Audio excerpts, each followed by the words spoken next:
The morning sun filtered through the bioglass windows of Xenobiology Lab 7 at the Galactic University of Sciences on Kepler Station. Professor Zethkar, a tall, graceful Altarian with silver-blue skin and, for delicate arms, was preparing his daily lecture on predator-prey relationships across the known galaxy. His students, a diverse mix of species from 12 different worlds, chatted quietly among themselves as they settled into their seats. In the back corner sat Marcus Chun, the only human in the class. At first glance, he seemed unremarkable compared to his alien classmates. While the crystalline student prism refracted rainbow light across the room, and the gas-form nebulite student whisper floated in their containment suit, Marcus looked almost boring in his simple gray jumpsuit. His dark hair was slightly messy, his brown eyes tired from staying up late studying, and he carried himself with the casual slouch of someone who had grown up in Earth's heavy gravity. What his classmates didn't know was that Marcus had spent 3 years in the human colonial marines before coming to university. What they really didn't know was why humans were banned from most military academies across the galaxy. Today, class, we'll be examining the apex predators of the Vega system, Professor Zethkar began, his melodious voice carrying easily across the room. The vegan shadowcats are perhaps the most efficient killers in known space, capable of. The door to the lab exploded inward. The blast sent fragments of metal and composite material flying across the room. Students screamed and dove for cover as smoke filled the air. Through the haze stepped a figure that made even the bravest among them freeze in terror. It was a Korthan, one of the nightmare species from the Outer Rim.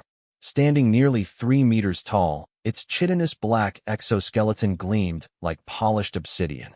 6 powerful legs supported a torso bristling with natural weapons, retractable bone spikes along its arms, mandibles that could crush steel, and compound eyes that tracked every movement in the room. Its kind were known throughout the galaxy as the ultimate soldiers, bred for war and conquest. But this Korthan wore the crimson markings of the death cult, the fanatical sect that believed all inferior species should be eliminated from the galaxy. In its 4 primary arms, it carried weapons that hummed with lethal energy. Students of the false peace, the creature hissed, its translator device making its clicks and chittering into understandable galactic standard. You learn of predators, but you have forgotten what it means to be prey. Today, I will remind you. The alien students cowered behind their desks. Prism had gone completely transparent in fear. Whisper's containment suit was shaking violently. Even the usually confident Zintran student, whose species prided itself on martial prowess, had pressed himself against the wall. Professor Zethkar, his 4 hands trembling, stepped forward. Please, these are just students. They have done nothing to. The Korthan's plasma rifle charged with a whining shriek. The young of inferior species grow up to spread their weakness. Better to end them now. That's when Marcus stood up. He didn't rush forward or shout a battle cry. He didn't even reach for a weapon. There weren't any in the classroom anyway. He simply rose from his seat, brushed some imaginary dust off his jumpsuit, and smiled. It wasn't a nice smile. The Korthan's compound eyes fixed on him, and, for the first time since entering the room, the creature hesitated. Something about that smile triggered an ancient instinct, even in a species bred for warfare. Oh, Marcus said quietly, his voice carrying a strange note of anticipation. This is interesting. He began walking toward the front of the classroom, his movements casual, unhurried. His classmates stared in shock. Was the human completely insane? The Korthan could cut him in half without breaking stride. Human, the Korthan growled, raising its weapon. Your species thinks itself clever, but you are weak. Soft. You have no natural weapons, no armor, no, Marcus interrupted, still walking forward. I was just learning about apex predators. Professor Zethkar was about to tell us about the vegan shadowcats. His smile widened. But I think he's been teaching the wrong curriculum. The Korthan pulled the trigger. The plasma bolt that could have melted through a centimeter of hardened steel passed through empty air. Marcus had moved, not quickly enough to seem superhuman, but with a fluid economy of motion that spoke of countless hours of combat training. He was still walking forward, his pace unchanged. See, the thing about predators, Marcus continued conversationally, as if he weren't being shot at. is that people always focus on the wrong things. Teeth, claws, armor, speed. Another plasma bolt missed by millimeters as Marcus shifted his shoulder slightly. But that's not what makes something an apex predator. The Corthan was backing up now, firing rapidly. Each shot was precise, perfectly aimed, and each one missed by the narrowest of margins. Marcus continued his casual advance. "What makes an apex predator," Marcus said, his voice taking on an almost lecturing tone, "is the ability to think, to plan, to turn everything around you into a weapon." He reached one of the lab tables. "For instance, did you know that the nitrogen tank under Professor Zethkar's desk has a pressure release valve that can be activated manually?" The Corthan's eyes darted to the tank Marcus was indicating, just for a split second. That was its mistake. Marcus moved. Not like a human, like a force of nature. His hand grabbed a titanium stirring rod from the lab table, and, in one fluid motion, he hurled it with inhuman precision. The rod struck the pressure valve at exactly the right angle, and, suddenly, the classroom was filled with a screaming jet of pressurized gas. The Corthan staggered, its compound eyes disrupted by the sudden change in air pressure and visibility. Marcus was already moving again, rolling under another wild shot, coming up with a handful of the acidic cleaning solution used for the biospecimens. "The other thing about apex predators," Marcus said, his voice cutting through the chaos, "is that they're patient. They wait for the right moment." The cleaning solution splashed across the Corthan's eyes, and the creature screamed in pain and rage. Blinded and disoriented, the Corthan began firing wildly. Its shots scorched the walls and ceiling, but Marcus was no longer where the creature expected him to be. He was moving through the chaos like he belonged there, like this was where he was always meant to be. "In my species' history," Marcus called out, now somewhere behind the thrashing creature, "we have a saying. If you find yourself in a fair fight, your tactics suck." Something heavy struck the Corthan's knee joint, a chair, thrown with devastating accuracy. The creature stumbled. "The thing is," Marcus continued, his voice closer now, "humans aren't really predators. We're something much worse." Another impact, this time to the creature's weapon arm. The plasma rifle went flying. "We're persistence hunters. We don't kill you quickly. We just don't stop." The Corthan spun around, mandibles clacking furiously, trying to locate its tormentor. Its vision was clearing, and it caught a glimpse of Marcus standing calmly near the emergency equipment locker. "You want to know why humans are banned from most military academies?" Marcus asked, pulling a fire suppression foam dispenser from the wall. "It's not because we're too weak. It's because we're too good at killing things that are supposed to be unkillable." He triggered the foam dispenser. The thick, fire-retardant substance covered the Corthan's legs, hardening rapidly in the room's atmosphere. The creature found itself stuck to the floor, unable to move. "The foam is designed to stop plasma fires," Marcus explained helpfully. "It's also designed to expand when exposed to energy weapons. So if you try to burn through it." The Corthan, in its rage, fired one of its backup weapons at the foam around its legs. The substance immediately expanded, climbing up the creature's body like living concrete. "Yeah, that," Marcus nodded approvingly.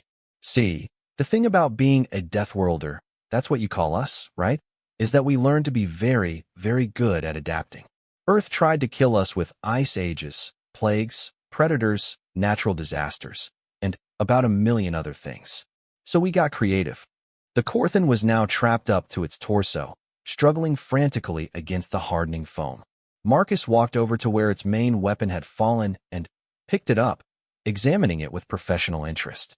"Nice craftsmanship," he commented. "Plasma coil design is elegant. Safety protocols are a bit lacking, though." He made a small adjustment to the weapon's settings. "There we go. Now it'll overload if fired more than twice in rapid succession." He tossed the weapon back to the Corthan, who caught it reflexively. "Go ahead," Marcus said, stepping back and spreading his arms wide. "Take your shot." The creature didn't hesitate. It fired once, the bolt passing harmlessly to Marcus's left as he sidestepped. Fired again, missing by even more as Marcus ducked. And then, as the Corthan pulled the trigger a third time in desperate fury, the weapon overloaded. The explosion wasn't large enough to kill the creature. Marcus had been very precise in his sabotage, but it was more than enough to knock it unconscious. The Corthan slumped forward, held upright only by the hardened foam. Silence fell over the classroom. Emergency alarms were wailing somewhere in the distance, and Marcus could hear security forces approaching. He straightened his jumpsuit again and looked around at his classmates, who were staring at him with expressions ranging from awe to terror. "So," he said pleasantly, "I think we can all agree that humans are definitely apex predators. Any questions?" Professor Zethkar slowly stood up from behind his desk, all four hands shaking. "Mr. Chun," he said weakly, "perhaps you could explain how you knew about the nitrogen tank's pressure release mechanism?" Marcus shrugged. "Basic engineering. Also, I might have mentioned I was in the Colonial Marines for a while." He paused thoughtfully. "Oh, and I've been auditing Professor Kthari's demolitions course on the side. You know, for fun." The crystalline student prism finally became visible again, rainbow light fracturing wildly around their form. "Marcus," they said in their musical voice, "what did you mean when you said humans aren't predators? What are you really?" Marcus considered the question seriously. Around them, his classmates waited for an answer that would help them understand what they had just witnessed. "We're the species that looked at a planet trying to kill us," Marcus said slowly, "and decided to make friends with the things that were hunting us instead. We turned wolves into dogs. We made bacteria work for us. We took the deadliest plants and animals and convinced them to help us kill everything else." His smile returned, but this time it was almost gentle. "We're the species that doesn't just adapt to hostile environments. We make hostile environments adapt to us." Security forces burst into the room, weapons drawn, only to find a classroom full of students surrounding an unconscious Corthan covered in fire suppression foam. Marcus raised his hands peacefully. "Everything's under control, officers," he said. "Just a slight interruption to our regularly scheduled programming." As the security team secured the scene and began questioning witnesses, Marcus sat back down in his seat and pulled out his tablet to take notes. After all, he still had a lot to learn about xenobiology. But as his classmates continued to stare at him with newfound respect and no small amount of fear, Marcus reflected on something his old Marine sergeant used to say. "It's not the size of the human in the fight, it's the size of the fight in the human." And sometimes, when the fight was big enough, humans stopped being the prey and remembered what it felt like to be the hunters. The real lesson, Marcus thought as he watched the unconscious Corthan being carried away, wasn't about predators and prey at all. It was about the difference between being dangerous and being deadly. Lots of species were dangerous. They had claws and teeth and armor and venom. But humans? Humans were deadly, because they thought about it first. Word spread fast through Kepler Station. By the time Marcus made it to his next class, Advanced Stellar Cartography, half the student body was talking about the human who had single-handedly defeated a Corthan death cultist. The other half was convinced the stories were exaggerated. Marcus hoped they would stay that way. He slipped into the back of the cartography lab, hoping to avoid attention, but found that his usual seat had been surrounded by curious students from at least 6 different species. The Altarian twins, Vel and Kess, were speaking in rapid whispers. The massive Gorlakian student Throck was actually looking nervous, impressive for a species that regularly wrestled with creatures the size of earth elephants. Even Sage, the normally aloof ethereal whose species existed partially in higher dimensions, seemed focused entirely on the physical realm for once. "Marcus," called out Dr. Yithana, the professor, an elderly Saurian whose reptilian features were marked with the scars of a long career in deep space exploration. Perfect timing. "We were just discussing the navigation challenges of the Corthan home systems." Marcus winced internally. Of course they were. "The Corthan navigate by magnetic pulse patterns," Dr. Yithana continued, her scaled fingers dancing over the holographic star chart floating above her desk. "Their technology is fascinating, if somewhat aggressive in its applications. Perhaps you could share your insights on their tactical movements." Every eye in the room turned to Marcus.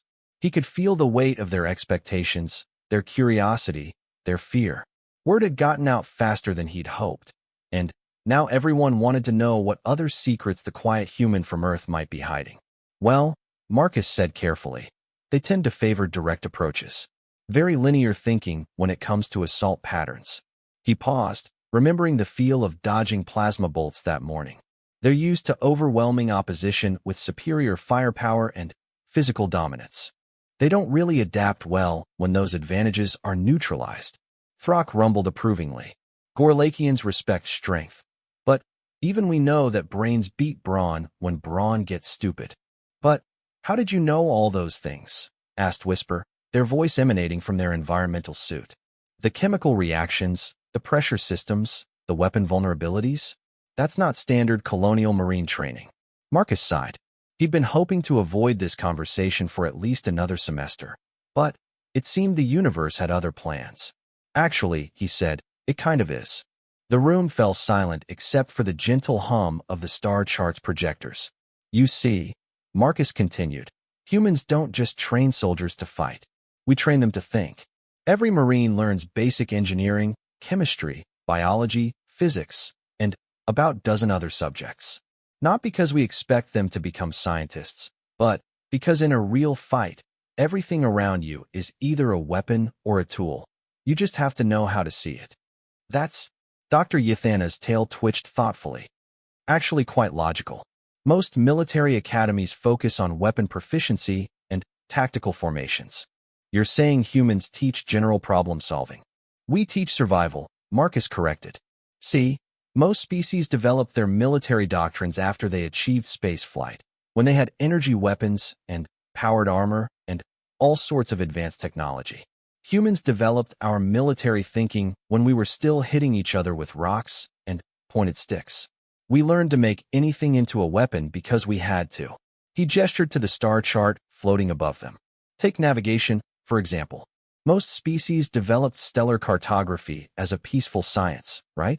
You mapped the stars to find new worlds, new resources, new opportunities for trade and exploration. Several students nodded. That was exactly how their species had developed space travel. Humans, Marcus said, developed stellar navigation to figure out where our enemies were hiding so we could sneak up on them in the dark. The silence stretched longer this time. Sage's voice seemed to come from several directions at once, as their multidimensional nature made them hard to pin down. Somewhat disturbing. It gets worse, Marcus said cheerfully. We also developed mathematics partly to calculate the trajectory of thrown rocks. We developed chemistry to make better explosives. We developed biology to figure out which parts of our enemies were most vulnerable to attack. We developed physics to build better catapults. What? Asked Vel, one of the Altarian twins. Did humans develop for peaceful purposes? Marcus thought about it seriously. Cooking, I guess. Though we also used cooking fires to make weapons, so... Dr. Yathana cleared her throat. Perhaps we should return to the lesson plan. I was going to discuss the unusual stellar phenomenon in the Rigel system. An alarm began blaring throughout the station. Not the gentle chime that announced shift changes or meal times, but the harsh, urgent wail that meant serious danger. Emergency lights bathed the classroom in pulsing red as the station's AI announced, Security Alert Level 7. All students report to designated safe zones immediately. This is not a drill. Repeat, Security Alert Level 7. The students looked around in confusion. Level 7 was almost unheard of. It meant active hostile forces within the station itself. What could possibly, Dr. Yathana began, but her words were cut off by an explosion somewhere above them. The station shuddered, and dust rained from the ceiling. Corthan rescue mission, Marcus said grimly. They don't leave their people behind, especially not death cultists. As if summoned by his words, the sounds of weapons fire echoed through the corridors outside. Shouts in Galactic Standard mixed with the chittering battle cries of the Corthan language. How many? Asked Throck, his massive frame tensing for a fight. Marcus closed his eyes and listened. The rhythm of the weapon's fire, the spacing between explosions, the pattern of movement he could hear through the walls. His old Marine training kicked in automatically, analyzing the tactical situation. At least 6, he said. Probably 8. Full combat gear, military-grade plasma weapons, and they've already breached the main security checkpoints. He opened his eyes and found everyone staring at him again. We need to move. Now. The safe zones, Dr. Yathana began. are where they'll expect us to go, Marcus interrupted. The Corthan aren't here for a massacre. They're here for a rescue operation, which means they'll want to secure the safe zones to use as leverage. He was already moving toward the supply lockers at the back of the room. We need to get to somewhere they won't think to look. Where? Asked Whisper. Marcus smiled that same dangerous smile his xenobiology classmates had seen that morning. Somewhere humans would go. He began pulling equipment from the supply lockers, emergency rations, water purification tablets, basic medical supplies, and, most importantly, the portable stellar cartography equipment that students used for field exercises. Marcus, said Sage, what are you planning? Remember what I said about humans learning to use everything as a weapon? Marcus was strapping the navigation gear to his back. Well, that includes things that don't look like weapons. Another explosion, closer this time. Through the reinforced windows, they could see Corthan assault troops moving through the station's central plaza. These weren't death cultists. They were professional soldiers, moving in perfect formation, their black armor gleaming under the emergency lights. The maintenance tunnels, Dr. Yithana whispered. We could reach the emergency pods through the maintenance system. They'll have those covered too, Marcus said. Corthan doctrine assumes the enemy will try to escape. They'll have forces positioned at every exit. He finished packing supplies and turned to face the group. But they won't expect us to go deeper into the station. Deeper? Vel and Kes spoke in unison, as twins often did. That makes no sense. Exactly, Marcus grinned. Most species, when attacked, try to get as far away from the danger as possible. It's logical, sensible, and exactly what the Corthan will plan for. He headed toward the door, checking the corridor beyond. Humans, on the other hand, have a long tradition of running toward danger when running away would be smarter. That's insane, rumbled Throck. That's the point, Marcus said. Sane is predictable. Predictable gets you killed. The sounds of fighting were getting closer. Marcus could hear the distinctive whine of Corthan plasma rifles and the deeper roar of station security's pulse weapons. It wasn't going well for the defenders. Look, Marcus said, turning back to his classmates. You can come with me, or you can head for the safe zones. I'm not going to force anyone to follow a crazy human into what's probably going to be a very dangerous situation. For a moment, nobody moved. Then, Throck stood up, his massive frame making the floor shake slightly. Gorlakians do not abandon their packmates, he growled. If the human has a plan, we follow. Sage flickered in and out of visible reality. The probability matrices suggest that unconventional approaches have a higher success rate in chaotic situations. I will accompany you. Altarians value wisdom over safety, said Vel. Kes nodded agreement. We will come. Whisper's environmental suit hummed as their gaseous form shifted inside it. My people have few friends among the solid races. You have shown friendship. I will not abandon you. Dr. Yithana looked around at her students, then at Marcus. Her reptilian features hardened with determination. I've been exploring dangerous places for 50 years, young human. I'm not about to stop now. Marcus felt something warm in his chest that had nothing to do with adrenaline or fear. These beings, these aliens who barely knew him, were willing to trust him with their lives. On Earth, that meant something. It meant everything. All right then, he said, checking his improvised equipment one more time. Lesson 1 in human tactical thinking. When the enemy expects you to zig, you zag. When they expect you to run, you charge. And when they expect you to hide. He opened the door and stepped into the corridor, where the sounds of battle were growing louder by the second. You hunt. The group moved through the station's corridors like ghosts, following Marcus as he led them through service passages and maintenance areas that most students didn't even know existed. His knowledge of the station's layout was unnaturally detailed, and more than once, his classmates wondered exactly what he'd been doing during his off hours. Here, Marcus whispered, stopping at what looked like a blank wall panel. He pressed a sequence of spots on the surface, and a hidden door slid open, revealing a narrow crawl space. Emergency maintenance access to the lower levels. The Corthan won't even know it exists. How do you know about this? Dr. Yithana asked. Marcus was already crawling into the passage. Because I read the station schematics. All of them, including the classified ones. How did you access classified? Don't ask questions you don't want answered, Professor. As they made their way through the cramped passage, the sounds of battle grew muffled but more ominous. The Korthan were advancing quickly, and Marcus could tell from the rhythm of the weapons fire that station security was being pushed back on multiple fronts. "Marcus," Whisper's voice was barely audible through their suit speakers. "Where exactly are we going?" Marcus paused at a junction in the maintenance tunnel, consulting the portable navigation equipment. "The station's main communication array," he said. "We're going to call for help." "The communications system will be one of their primary targets," protested Sage.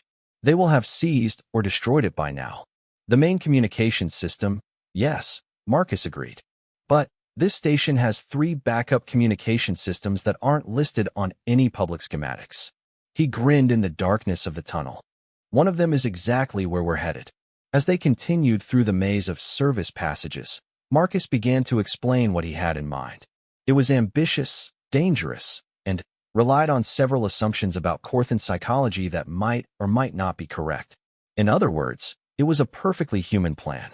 "The thing about rescue missions," Marcus said as they crawled, "is that they have to be fast. The Korthan know that station security will be calling for reinforcements from the Galactic Defense Force. So they need to grab their cultist friend and get out before the cavalry arrives. But they also need to make sure they can actually escape with their target," he continued. "Which means they'll want to control the situation completely before they make their extraction. They'll try to secure all the important areas of the station first." Throck, whose massive frame barely fit in the passage, rumbled quietly. "So we hit them while they're spread out?" "Better than that," Marcus said, stopping at another junction and consulting his equipment. "We convince them that staying is more dangerous than leaving empty-handed." The passage opened into a small chamber filled with humming equipment, backup power systems, environmental controls, and, tucked away in one corner, a communications array that looked like it had been installed as an afterthought. "Emergency command post," Marcus explained as his classmates emerged from the cramped tunnel. "The station administrators use this during crisis situations when the main command center is compromised."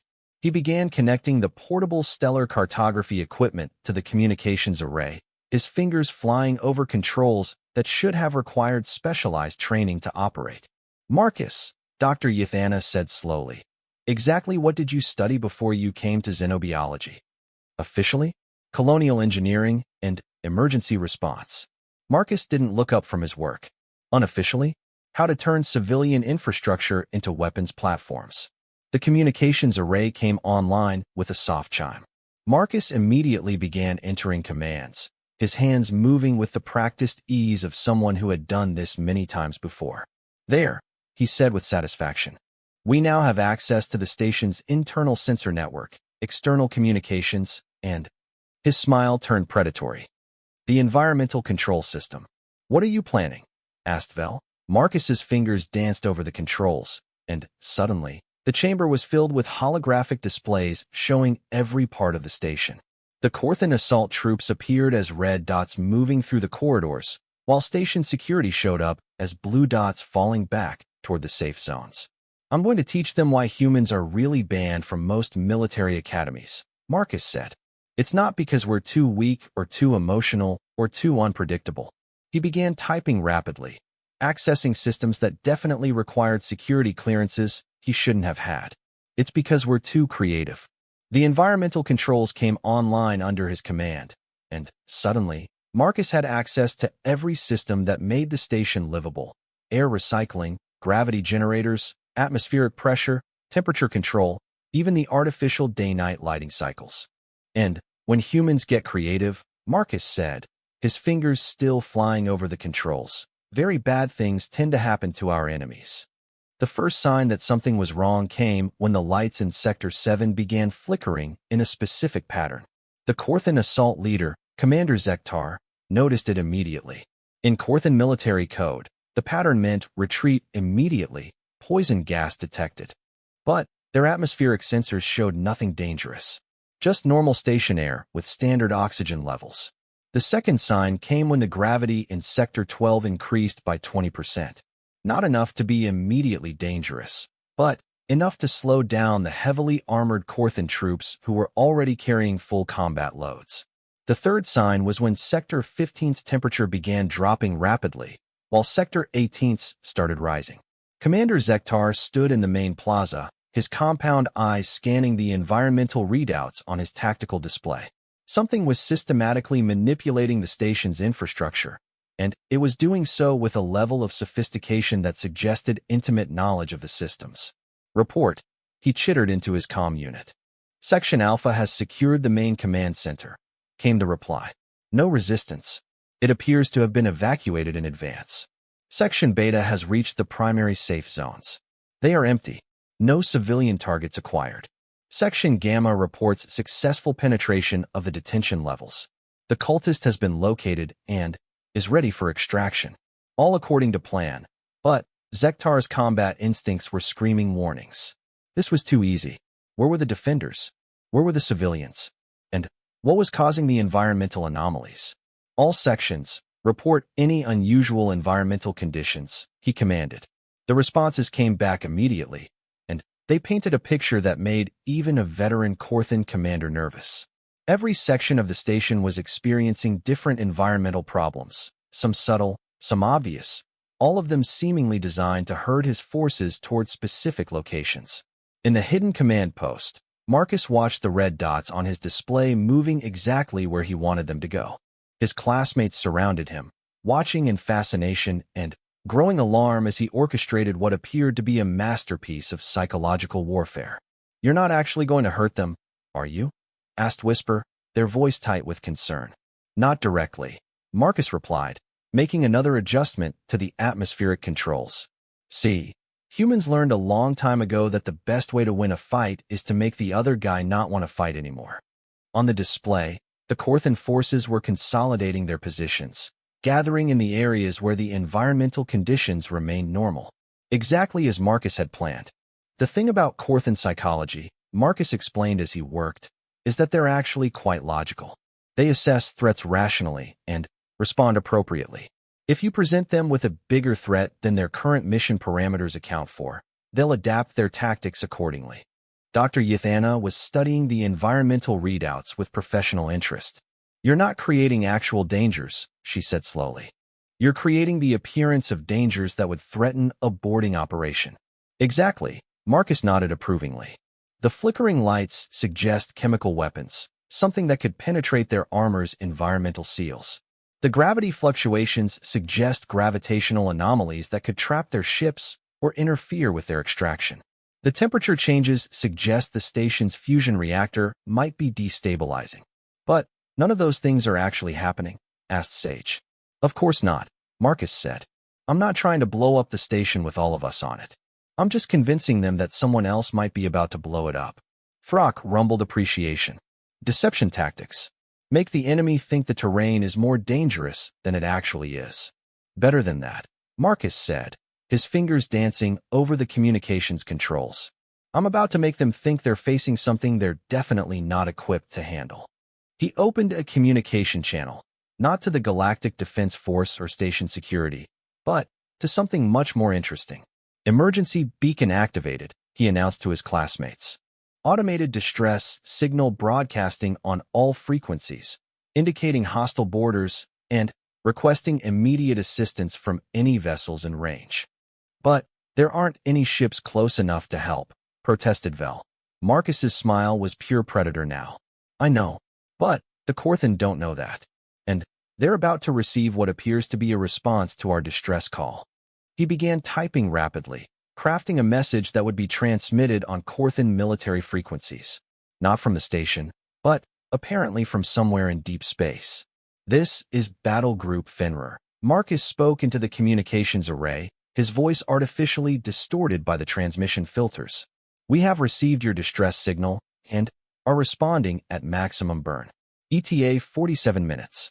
Be advised, we are running a full hunter-killer package and will engage any hostile forces without warning.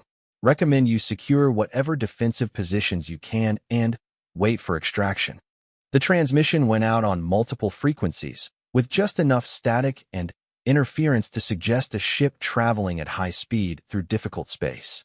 On the tactical display, Marcus watched as the red dots representing Korthan forces suddenly, began moving much faster. Their assault pattern shifted from methodical occupation to rapid extraction procedures. Battle Group Finra, Dr. Yithana said thoughtfully. I've never heard of that designation. Because I made it up 30 seconds ago, Marcus admitted. But the Korthan don't know that. And they definitely don't want to stick around to find out what a hunter-killer package means. The name had been chosen carefully. In human mythology, Finra was a wolf destined to devour the gods themselves during the final battle. To species familiar with human culture, it would sound appropriately ominous. To species unfamiliar with human culture, it would sound like a military designation they should probably be worried about. Incoming transmission, the communications array announced. Korthan battle frequency. Marcus gestured for silence and opened the channel. Unknown vessel Fenrir. Came Commander Zektar's voice, translated into Galactic Standard. This is Korthan Task Force 7 conducting a lawful recovery operation under military necessity protocols. We have no quarrel with your forces, and will be departing this system within the hour. Marcus let a few seconds of static play before responding. When he spoke, his voice carried the cold authority of someone who had commanded warships in real combat. Korthan Task Force 7. This is Admiral Chun, commanding Battle Group Fenrir. Your lawful recovery operation fired on civilian targets and has resulted in multiple casualties among protected persons under Galactic Convention protocols. He paused for effect.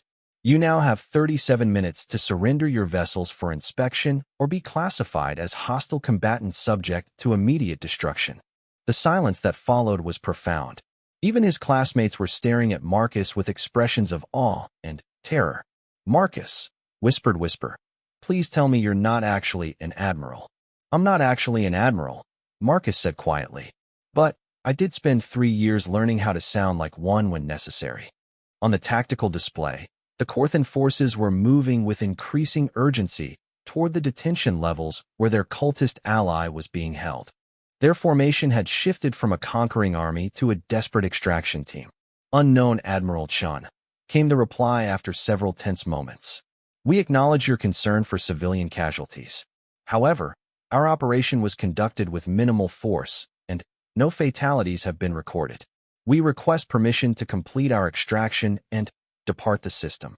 Marcus made another adjustment to the environmental controls, causing the lights in the Korthan's current sector to flicker ominously. Task Force 7. Be advised that our sensors indicate significant structural damage to the station's primary systems. You have 28 minutes to clear the area before we begin emergency containment procedures. What? Asked Dr. Yithana quietly. Our emergency containment procedures?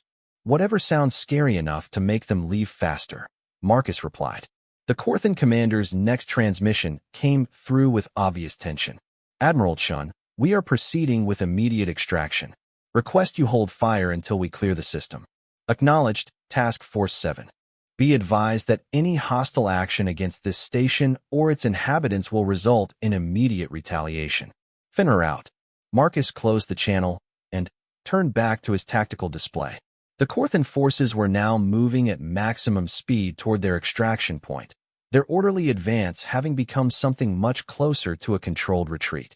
That, said Sage, was remarkably effective psychological manipulation. And completely illegal, added Dr. Yithana, though she didn't sound disapproving.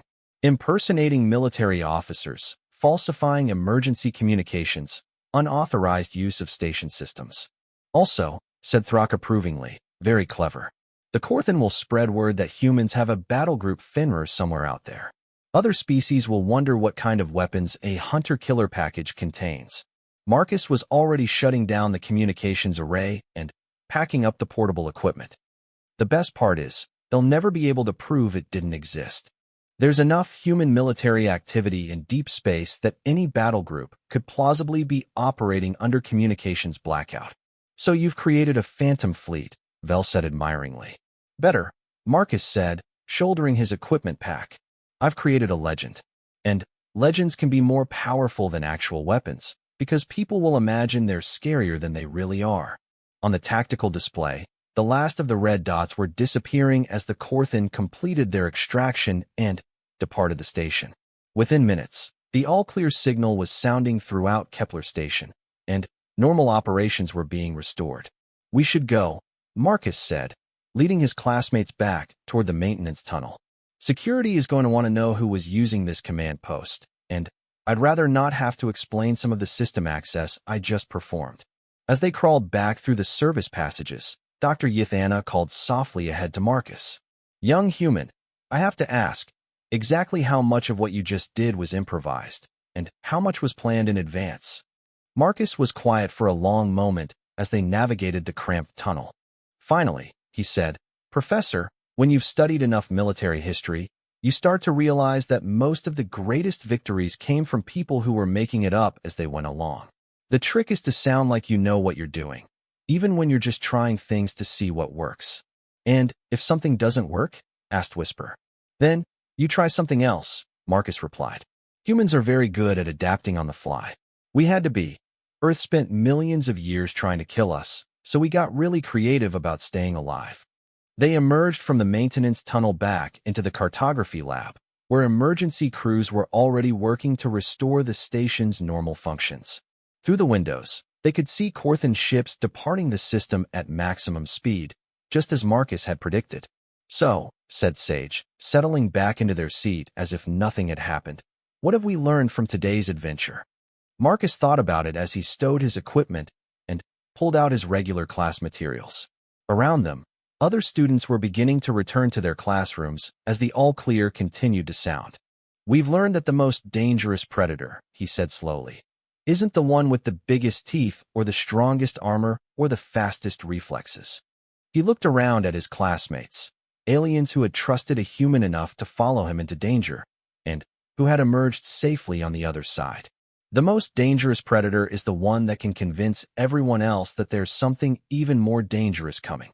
Dr. Yithana resumed her position at the front of the classroom, but her lesson plan had clearly changed.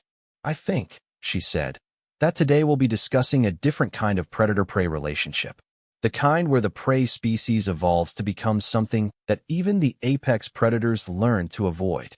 As the station returned to normal around them, Marcus settled back into his seat and reflected on the morning's events. He'd managed to resolve 2 dangerous situations without anyone getting seriously hurt, but he knew that word would spread even faster now.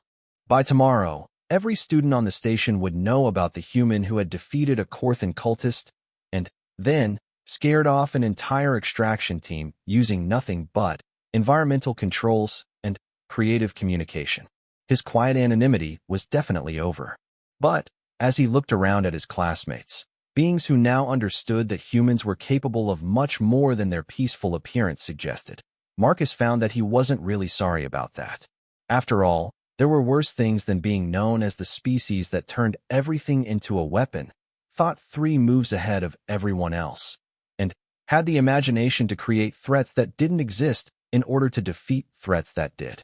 Much worse things, like being known as the species that didn't know how to fight when fighting became necessary. And as Professor Yithana began her revised lecture on the psychology of apex predators, Marcus pulled out his tablet and began taking notes. Because even after everything that had happened, he still had a lot to learn about the galaxy and the species that inhabited it. But now, at least, some of those species were beginning to learn about humans too. And that, Marcus reflected with quiet satisfaction, might just make the galaxy a more interesting place for everyone involved.